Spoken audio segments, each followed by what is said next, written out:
La Sagrada Familia del Pajarito. La Sagrada Familia del Pajarito es un óleo realizado hacia 1650 por el pintor español Bartolomé Esteban Murillo. Es perteneciente al barroco español y sus dimensiones son de 144 por 188 centímetros. Era propiedad de Miguel de Espinosa a principios del siglo XVIII, quien lo regaló al cardenal Molina, que lo vendió a la reina Isabel de Farnesio en 1744. Formó parte del Museo de Napoleón entre 1810 y 1817. Desde 1819 forma parte de la colección del Museo Nacional del Prado. Bartolomé Esteban Murillo es uno de los pintores más sobresalientes de la pintura barroca española. Sus primeras obras son tenebristas, pero evolucionó hacia una pintura suave de gusto burgués y aristocrático. Murillo tiene mayor preocupación por el color que por el dibujo en sus obras, el pintor que mejor representa los ideales de la Contrarreforma, pero Murillo es barroco solo en apariencia, ya que la realidad es reelaborada y falseada, inexistente y desvinculada de la realidad social.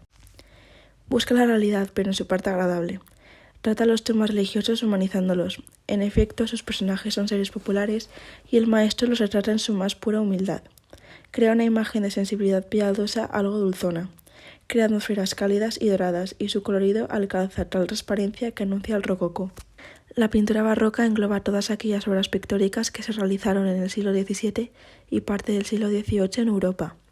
Cada país desarrolló características particulares, conforme a los intereses políticos y sociales y a los gustos y sensibilidades. En España se produce una apoteosis de la pintura religiosa, siendo como en escultura el mejor ejemplo de aceptación de los postulados propagandísticos de la Contrarreforma.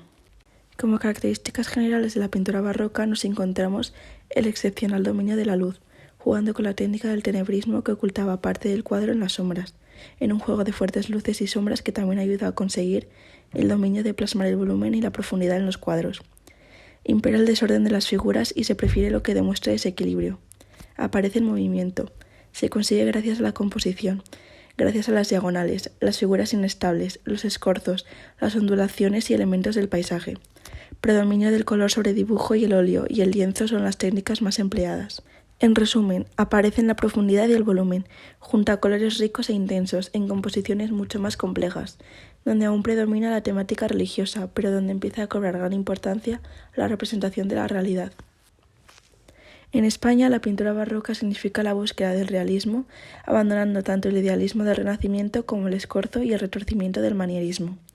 Predomina una cierta intimidad y un sabor de humanidad poco o nada teatral.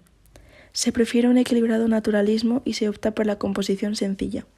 Predominio de la temática religiosa y son frecuentes el retrato y los bodegones, cuadros que muestran objetos corrientes.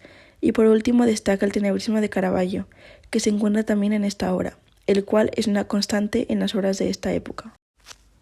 El tema es religioso, pero tratado como una pintura de género costumbrista, ya que la familia divina, de la que no existe detalle que lo muestre, se presenta como una familia humilde del siglo XVII. La Sagrada Familia muestra una escena doméstica muy acogedora y un ambiente familiar, donde el artista ha hecho protagonista la vida doméstica y popular sevillana. San José y Jesús aparecen en primer plano. San José aparece más joven de lo habitual, es la figura paternal y protectora del niño.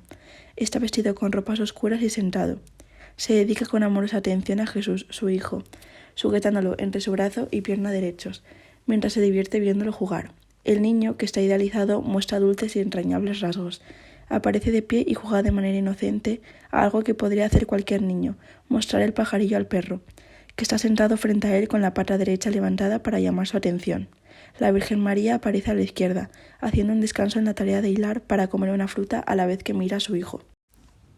Es importante decir que Murillo no deja el protagonismo de José al azar, marcando así la relevancia que tendrá el culto a este santo a finales del siglo XVI, promovido por la Iglesia y especialmente por los carmelitas, que le tienen como patrono de sus conventos.